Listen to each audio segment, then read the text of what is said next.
Hola con todos. En el video de hoy hablaré acerca de la osteoporosis en mujeres posmenopáusicas, pasando por la fisiopatología, la evaluación hasta llegar al manejo terapéutico. Entonces, en cuanto a la fisiopatología, debemos saber que posterior a la menopausia va a haber una caída abrupta en los niveles de estrógeno.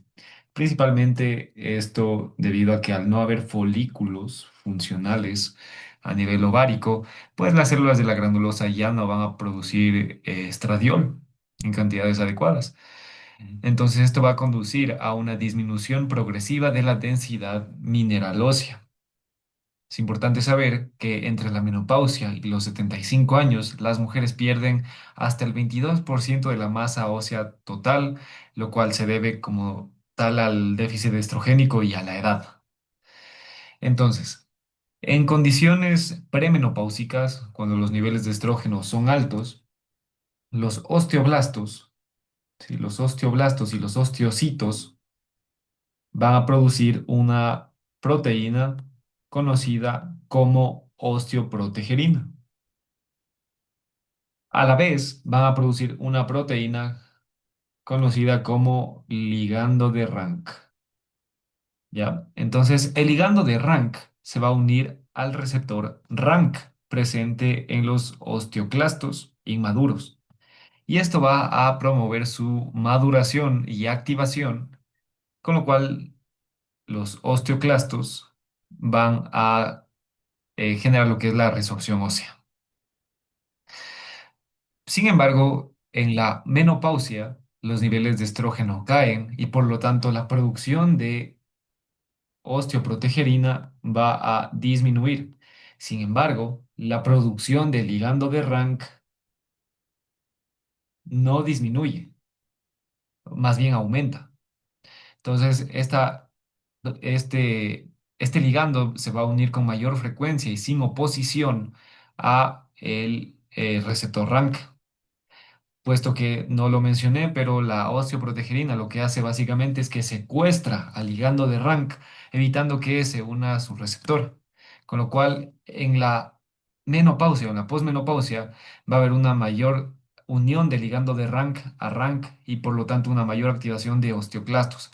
Asimismo, se ha visto que hay una mayor proliferación de linfocitos T, linfocitos B y producción de citocinas que activan al osteoclasto, que recordemos que es una variante del macrófago.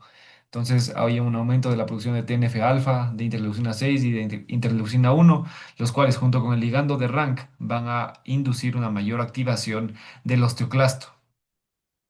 Asimismo, la caída de estrógenos va a conducir a apoptosis de osteoblastos. Entonces, esto va a tener como consecuencia una pérdida progresiva inicialmente del hueso trabecular, pero que posteriormente va a progresar a pérdida del hueso cortical. Entonces, esto va a dar lugar a pérdida de la masa ósea, a fragilidad esquelética y a disrupción microarquitectural ósea. Entonces, consecuencia de esto, va a haber un mayor riesgo de fracturas, que es la manifestación clínica principal de la osteoporosis. Entre las fracturas más frecuentes que ocurren en pacientes posmenopáusicas están las fracturas vertebrales, especialmente a nivel lumbar, y las fracturas de cadera. La fractura vertebral es el tipo más común. Es importante mencionar que hasta dos tercios de pacientes con fracturas vertebrales son asintomáticas, pero cuando se presenta con síntomas suele presentarse con dolor lumbar o dolor dorsal y también con disminución de la estatura e inestabilidad a nivel de la columna vertebral. En el caso de la fractura de cadera, hasta el 15% de mujeres van a presentar esta fractura a los 80 años o habrán presentado esta fractura hasta a los 80 años. Esto se va a manifestar con dolor inguinal o en el muslo y el riesgo va a ser progresivo con la edad junto con el resto de tipos de fracturas. Otras fracturas menos comunes, pero que están asociadas a la osteoporosis, están la fractura radial distal, fractura humeral, fracturas de costilla y fracturas pélvicas. Ok, En cuanto al diagnóstico de la osteoporosis, entonces tenemos tres criterios diagnósticos para la osteoporosis, es decir, se debe cumplir con cualquiera de estos tres criterios para dar un diagnóstico de osteoporosis. Entonces tenemos primero a las fracturas por fragilidad, las cuales son fracturas espontáneas o asociadas a un trauma menor, localizadas en vértebras, cadera, radio distal, húmero, costilla o pelvis. Importante mencionar que las fracturas en cráneo, en vértebras cervicales, en manos, pies y tobillos no se consideran fracturas por fragilidad. Entonces, si es que ocurre fracturas a estos niveles, pues no cumple criterio diagnóstico para osteoporosis. Por otro lado, en cuanto al diagnóstico en base a la imagen, este se va a conseguir a través de la absorciometría de rayos X de energía dual o también conocido como DEXA.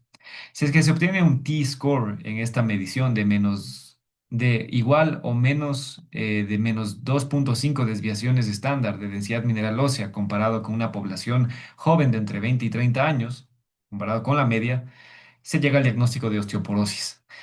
Pero si es que tenemos un T-score entre menos 2,5 a menos 1 de desviaciones estándar, esto es consistente con osteopenia. Y un T-score mayor a menos 2,1 se considera como densidad mineral ósea normal.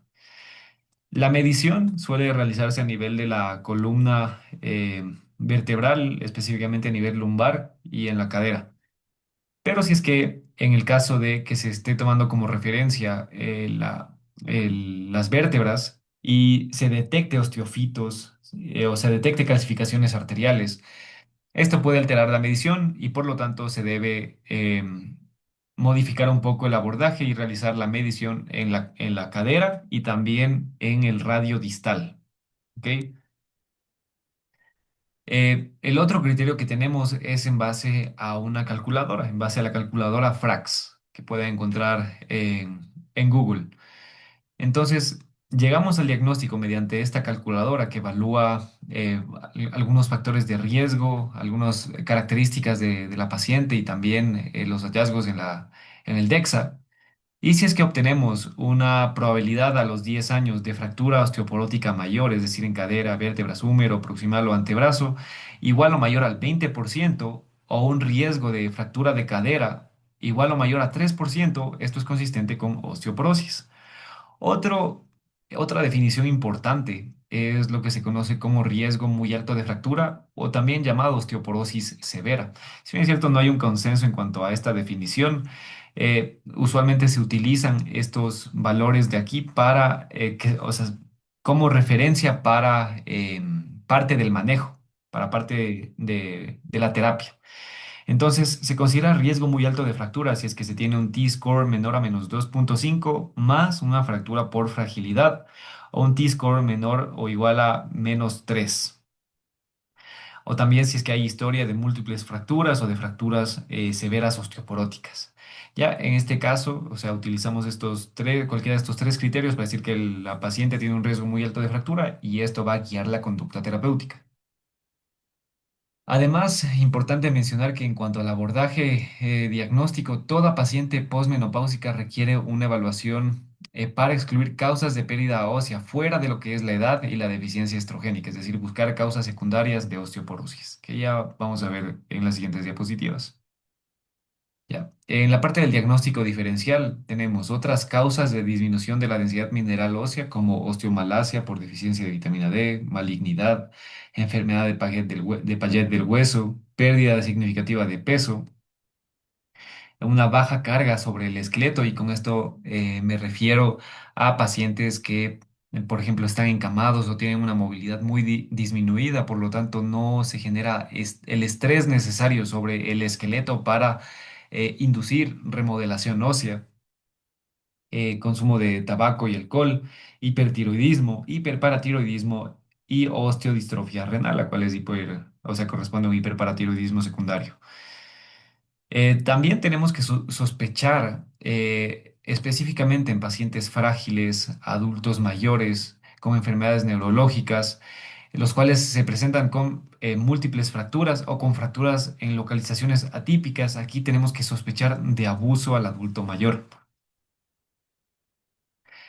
Entonces, bien, el objetivo de la evaluación, una vez que ya hemos diagnosticado osteoporosis, es determinar si es que la osteoporosis se debe solo a la edad y a los cambios relacionados con la baja de estrógenos o se debe a una causa secundaria de osteoporosis. Y también identificar factores de riesgo adicionales para fractura. Entonces, en cuanto a la historia clínica, importante preguntar acerca de factores del estilo de vida, como consumo de tabaco, de alcohol, cómo está la actividad física, cómo está la nutrición. También preguntar si es que hay antecedente de fractura por fragilidad, ya que este antecedente como tal es un factor de riesgo para fracturas adicionales. Hasta el 19% de las mujeres con antecedentes de fractura vertebral tendrán otra fractura durante el siguiente año. En lo que corresponde al examen físico, importante el peso y la talla, ya que un BMI bajo se asocia a un mayor riesgo de fracturas, ya que puede asociarse a una ingesta baja de calorías, de proteínas, una ingesta baja de calcio, y por lo tanto una mineralización ósea inadecuada. Alteraciones en la marcha, de igual manera, es importante identificarlas, ya que éstas se asocian a un mayor riesgo de caídas y por lo tanto fractura. También dolor a la palpación ósea nos puede indicar una posible fractura, especialmente a nivel vertebral. También el identificar sarcopenia es fundamental, ya que esto de igual manera se asocia a un mayor riesgo de caídas y por lo tanto de fracturas. Y también identificar signos y síntomas de hipertiroidismo. En cuanto a la evaluación inicial o evaluación primaria que vamos a hacer a través de laboratorios, vamos a pedir una bioquímica sanguínea que incluya electrolitos como sodio, potasio, cloro, calcio y fósforo. Albúmina también importante, proteínas totales, creatinina, fosfatasa alcalina. Estas específicamente, por ejemplo, proteínas, buscando una posible deficiencia de proteínas que nos indique una baja ingesta o también un exceso de proteínas que nos indique, por ejemplo, una malignidad como un mieloma múltiple.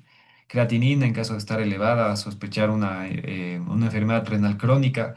Fosfatasa alcalina nos puede ser útil para el diagnóstico, junto con el calcio, para el diagnóstico de una enfermedad de Paget del hueso. 25 hidroxivitamina D para determinar si es que existe una deficiencia que pueda asociarse tanto a una ingesta baja como una posible mala absorción y también una biometría hemática. Si es que el diagnóstico inicial se basa en la presencia de una fractura por fragilidad, el siguiente paso va a ser realizar un DEXA para observar cuál es el T-score con el que partimos ya hacia el tratamiento en la paciente y para determinar si es que hay un riesgo muy alto de fractura que pueda cambiar la conducta terapéutica. Ya, entonces, una vez que ya realizamos esta evaluación, si es que, por ejemplo, tenemos sospecha de alguna causa secundaria, pues la evaluación y el manejo van a ser guiados hacia ello. Por ejemplo, en el caso de que de que sospechemos una patología malabsortiva como Crohn, celiaquía o que la paciente haya tenido una cirugía gastrointestinal resectiva, o bien que sospechemos de hipercalciuria por cálculos renales a repetición más osteoporosis, vamos a pedir calcio y creatinina de 24 horas. En el caso de la patología malabsortiva, pues el calcio va a estar bajo y en la hipercalciuria va a estar alto. En pacientes vamos a estudiar celiaquía, o sea, a través de biopsia de marcadores, en pacientes con anemia, deficiencia de vitamina D y calcio urinario bajo. Si es que la paciente presenta hipercalcemia, anemia y pérdida de peso, esto muy sugestivo de malignidad y si presenta proteinuria, vamos a investigar un posible mieloma múltiple. Vamos a pedir hormona paratiroidea en pacientes con hipercalcemia, hipercalciuria e historia de cálculos en sospecha de un hiperparatiroidismo. Y vamos a pedir cortisol urinario si es que sospechamos síndrome de Cushing, por ejemplo, obesidad central, estrías violáceas, facies de luna llena, entre otras manifestaciones del síndrome de Cushing.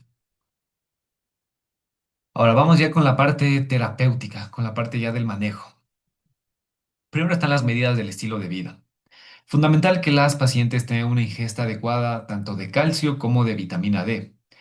En cuanto al calcio, se recomienda 1.200 miligramos diarios de calcio, sea por la dieta o por suplemento. Entonces, aquí tenemos que identificar si es que la paciente está teniendo una ingesta adecuada y si es que no, pues prescribir suplementos de calcio, que pueden ser de 500 a 1.000 miligramos al día, dividido en dosis durante las comidas. Pero en cuanto a, a lo de dividido durante las dosis durante las comidas, importante, o sea, si es que la paciente va a consumir alimentos que tengan hierro, es de preferencia no dar el calcio si es que van a comer, a ingerir hierro, ya que como carne, ya que eso puede alterar la absorción del calcio. Y por el lado de la vitamina D, se recomienda 800 unidades diarias. Y aquí importante mencionar que usualmente la ingesta de vitamina D por la dieta no suele ser adecuada ni la exposición al sol necesaria para la producción de vitamina D endógena suele ser suficiente. Por lo tanto, en la mayoría de los casos se debe prescribir esta vitamina. Vamos a subir la dosis si es que sospechamos patología malabsortiva o si es que hay interacción con medicamentos que aceleran el metabolismo de la vitamina D, como por ejemplo anticonvulsivantes. Bien, en cuanto a la dieta, se recomienda una ingesta calórica y proteica adecuada para el grado de actividad física de la paciente. En cuanto al ejercicio, se recomienda pesas al menos 30 minutos al día, 5 días a la semana. ¿Por qué las pesas son tan importantes en este aspecto? Principalmente porque las pesas van a poner un estrés sobre el esqueleto, lo cual va a favorecer la remodelación ósea. También se recomienda ejercicios de estiramiento 2 a 3 días por semana, pero si es que la paciente tiene antecedentes de fractura vertebral o presenta fragilidad, el ejercicio puede estar bien o puede ser suficiente solo con caminata y pesas livianas. Fundamental el cese del tabaquismo, ya que este acelera el metabolismo de estradiol, del poco que puede haber después de la menopausia, y evitar ingesta excesiva de alcohol, que de igual manera va a producir osteoporosis. Y ahora vamos con el manejo de la osteopenia. Entonces, este debe ser individualizado en base a los factores de riesgo de la paciente. Puede considerarse terapia no farmacológica, es decir, solo medidas del estilo de vida, pero puede considerarse farmacoterapia en pacientes con factores de riesgo para fractura, o bien pacientes en los cuales después de una asesoría adecuada, aún así quieran recibir terapia para evitar pérdida ósea progresiva. Bien, entonces tenemos que tener en cuenta estos factores de riesgo para decidir si recomendar o no terapia farmacológica, específicamente con bisfosfonatos, que es una edad avanzada mayor o igual a 65 años, fractura previa durante la edad adulta, que tenga un riesgo alto de caídas, movilidad reducida, terapia crónica con glucocorticoides, antecedentes parentales, es decir, que cualquiera de los dos padres haya tenido fractura de cadera, un bajo peso corporal, tabaquismo actual, consumo excesivo de alcohol, pérdida de altura mayor a 3,8 centímetros y o cifosis y que tenga osteoporosis secundaria. Si este es el caso, pues vamos a administrar, podemos considerar administrar bisfosfonatos. Podemos considerar tanto orales como, es decir, el alendronato o el besedronato, o intravenoso. Aquí tenemos al ácido zoledrónico como principal exponente.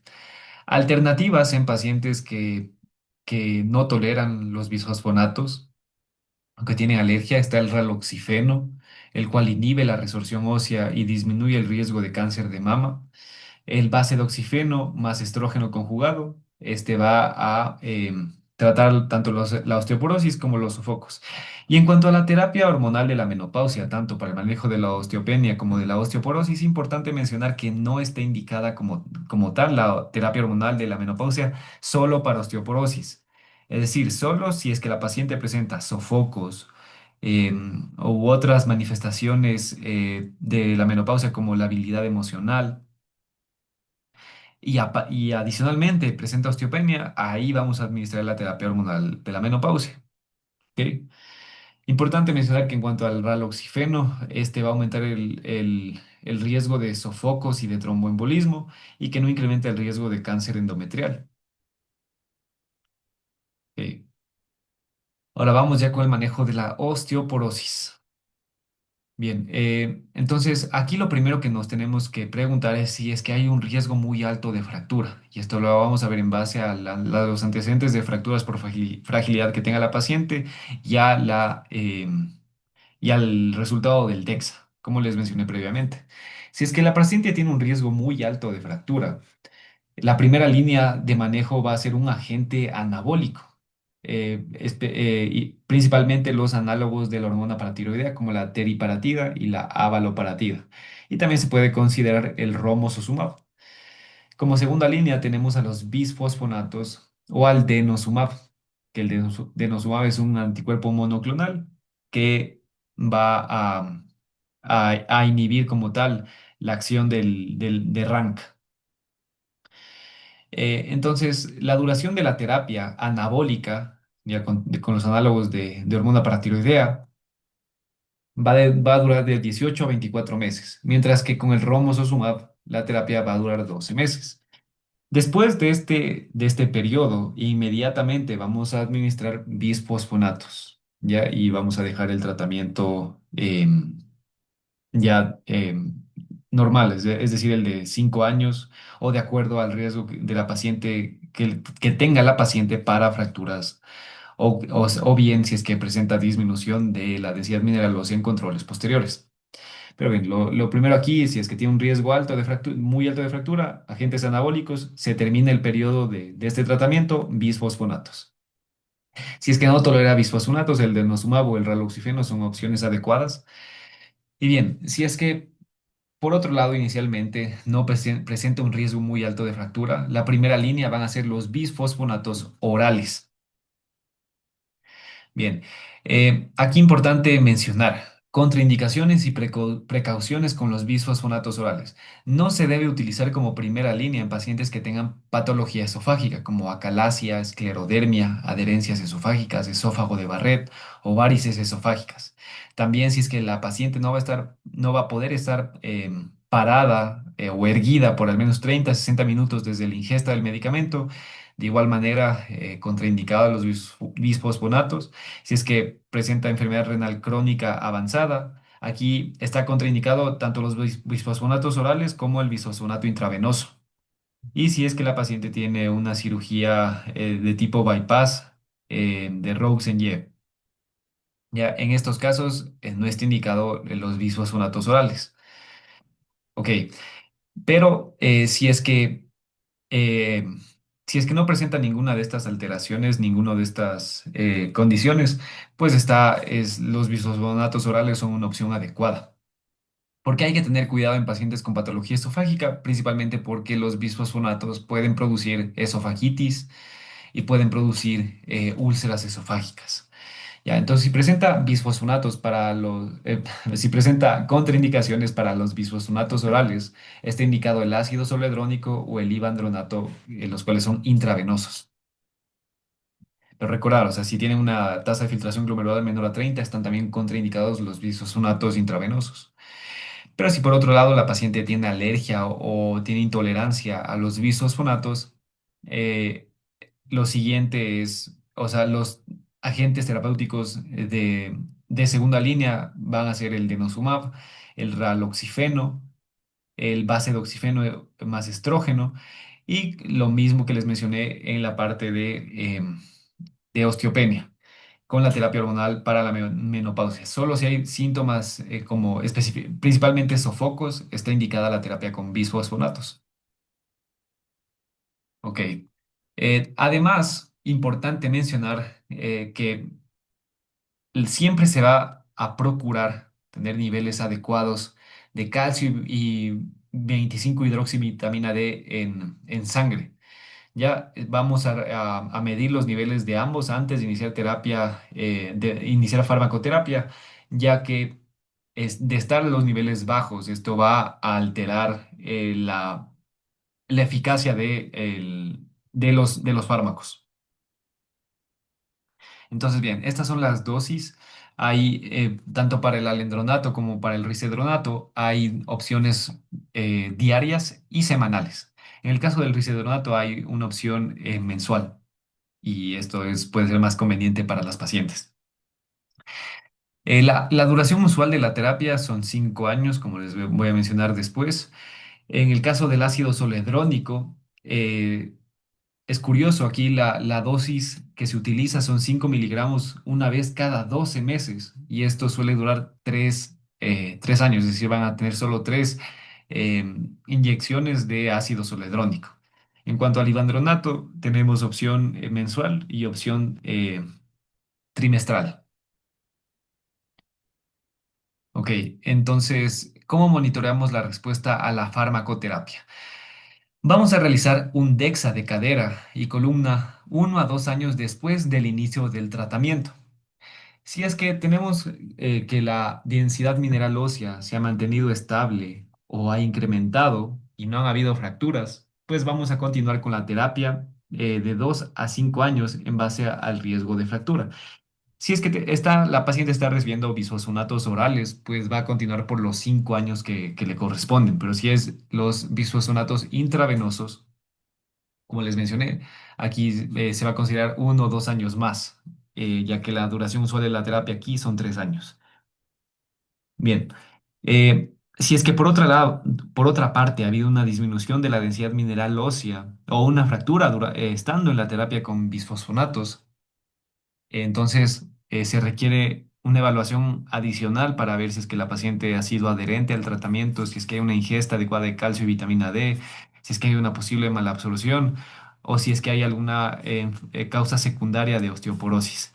Si es que se ha descartado la causa secundaria, pues lo siguiente es ver si es que tuvimos una fractura por fragilidad o tenemos un T-score menor a -2.5, pues vamos a descontinuar los bisfosfonatos y vamos a iniciar terapia anabólica con teriparatida o romosozumab y vamos a hacer control con DEXA en 1 a 2 años. Si por otro lado no tenemos fractura por fragilidad o tenemos un T-score mayor a -2.5, vamos a medir los marcadores de recambio óseo. Específicamente, o el que más se utiliza es el CTX sérico en ayunas. Ok, entonces una vez que medimos el CTX en ayunas, si es que vemos que este marcador está suprimido durante la terapia o por debajo de la media de referencia durante la terapia con bisfosfonatos, vamos a repetir el DEXA para ver si realmente o sea, hay una disminución de la densidad mineral ósea, específicamente si hay disminución en más de un sitio, pero si es que por otro lado vemos que solo hay disminución de densidad mineral ósea en un sitio esquelético, aquí probablemente sea un error en la medición. Si por otro lado presenta realmente una disminución en más de un sitio, pues aquí vamos a considerar e investigar causas secundarias y si es que tiene un riesgo alto de fracturas, vamos a considerar escalar terapia a terapia anabólica. Por otro lado, si los marcadores óseos no están suprimidos, es decir, está todavía habiendo resorción ósea, hay una pérdida de densidad mineral ósea evidente, o bien hay efectos adversos, vamos a sospechar de baja adherencia o de mala absorción. Y si es que este es el caso, pues vamos a cambiar de bisfosfonatos orales a los intravenosos. ¿Ok? Y de ahí vamos a repetir la densidad mineral ósea en 1 o 2 años, el DEXA. También podemos considerar terapia con denosumab. Bien, ¿cuánto va a durar la terapia? Si es que la paciente tiene un bajo riesgo de fractura, es decir, una densidad mineral ósea estable, no ha habido una fractura vertebral o de cadera previas, aquí vamos a descontinuar el ácido zoledrónico después de 3 años de terapia o el alendronato o risedronato después de 5 años de terapia. Si es que por otro lado hay un riesgo alto de fractura con una disminución de la densidad mineral ósea o ha habido una fractura por fragilidad, pues vamos a continuar la terapia oral por 10 años y la terapia con ácido zoledrónico intravenosa por 6 años. ¿Cuándo vamos a considerar reiniciar la terapia? Luego de 3 a 5 años de descontinuar, es decir, depende, si es que es 3 años el intravenoso, 5 años oral, vamos a considerar reiniciar si es que ha habido una pérdida ósea de 5% o más en al menos dos mediciones por DEXA tomadas al menos con 2 años de diferencia. Ahí vamos a considerar reiniciar la terapia. Por ejemplo, detuvimos 5 años la terapia con bisfosfonatos. Y si en ese tiempo vimos que ha habido una pérdida de ósea en al menos dos mediciones durante 2 años, vamos a continuar a reiniciar la terapia. Si es que por otro lado hay evidencia de pérdida ósea en una medición por DEXA en columna o cadera, también vamos eh, a reiniciar la terapia, o si es que hay evidencia de pérdida ósea en al menos una medición por DEXA en cualquier lugar, más niveles de CTX mayores a 600 picogramos por ml en ayunas, también vamos a reiniciar la terapia. Si es que por otro lado la densidad mineral ósea se mantiene estable por 5 años después de el cese, es decir, no se cumple con ninguna de estas, podemos considerar administrar una dosis adicional de mantenimiento única de ácido zoledrónico de 5 miligramos o 2 años de alendronato. Bien, realmente no hay evidencia suficiente sobre este abordaje, pero puede ser eficaz. En cuanto a efectos adversos y riesgos con los bisfosfonatos, vamos primero con los riesgos específicos para cada tipo. En el caso de los bisfosfonatos orales, lo que más nos preocupa son los efectos adversos gastrointestinales, especialmente centrados en el esófago. Puede haber reflujo, puede haber esofagitis, puede haber úlceras esofágicas, especialmente cuando se consume junto con AINE. Eh, por eso mismo, no se recomienda utilizar bisfosfonatos orales en pacientes con patologías esofágicas, como les mencioné previamente. No se ha visto diferencias entre el riesgo de efectos adversos a nivel esofágico entre risedronato en comparación al alendronato. Y la asociación de bisfosfonatos orales con cáncer esofágico es conflictiva, ya que han habido varios estudios de tipo caso control que han dado hallazgos diferentes. Por ejemplo, hay algunos en los que no se demuestra asociación y en otros en los cuales sí se demuestra una asociación.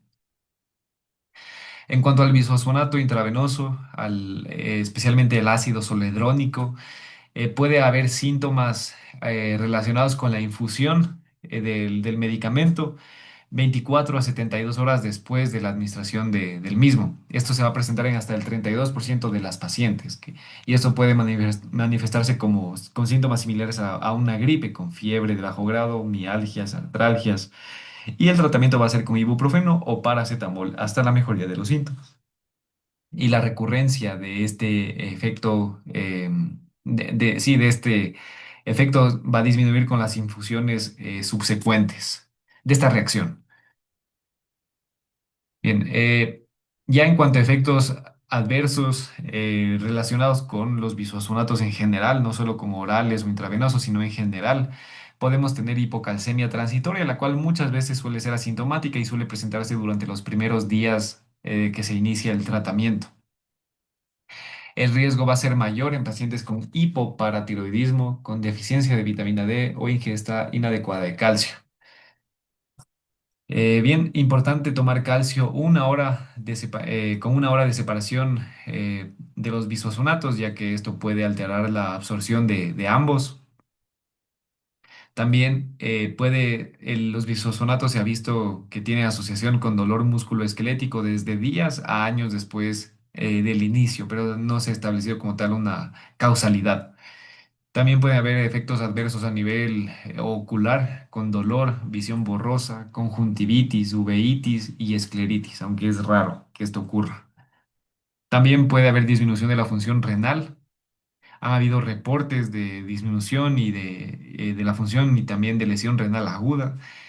Y no se recomienda su uso en pacientes con tasa de filtrado glomerular menos de 35 ml por minuto.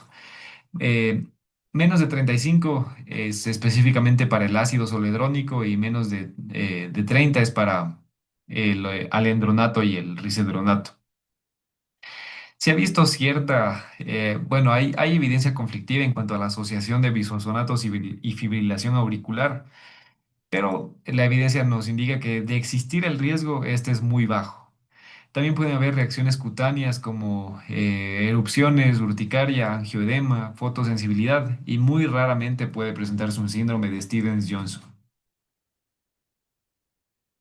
Una asociación particular de los bisfosfonatos es la osteonecrosis de la mandíbula, la cual puede presentarse con dolor, hinchazón, el hueso puede exponerse, infección local o fractura patológica. La prevalencia es de 1 en 10.000 a 1 en 100.000 pacientes por año. En cuanto a la conducta terapéutica, aquí es descontinuar la terapia y la prevención es a través de una buena higiene oral y visitas dentales frecuentes. En cuanto a procedimientos dentales, se puede considerar descontinuar la terapia 2 meses antes de un procedimiento dental invasivo y iniciar la terapia una vez que ya el paciente se ha recuperado de la cirugía. Puede considerarse este abordaje. Otros autores mencionan que no hay problema con continuar la terapia durante todo este proceso. También se puede considerar en pacientes que todavía no han iniciado bisfosfonatos y que están próximos a una intervención dental invasiva, no continuar con la terapia, más bien no iniciar la terapia hasta después de la recuperación de la intervención. En cuanto a factores de riesgo para este efecto adverso, está malignidad, sistema inmune comprometido, administración de bisfosfonato intravenoso como ácido zoledrónico, que los pacientes estén en terapia anticancerígena. También es la dosis y la duración del bisfosfonato están progresivamente, están asociados o correlacionados positivamente con el riesgo de osteonecrosis de la mandíbula. También extracción dental, implante dental o dentadura no adecuadamente encajada puede asociarse a un mayor riesgo de osteonecrosis. También el uso de glucocorticoides, tabaquismo, diabetes y enfermedad dental preexistente. Otra asociación tenemos a la fractura típica del fémur, la cual puede presentarse con dolor sordo a nivel de ingle o muslo, engrosamiento cortical en la radiografía e inestabilidad de la marcha. Es una complicación rara que suele aparecer años después del tratamiento, con una media de 7 años después del inicio.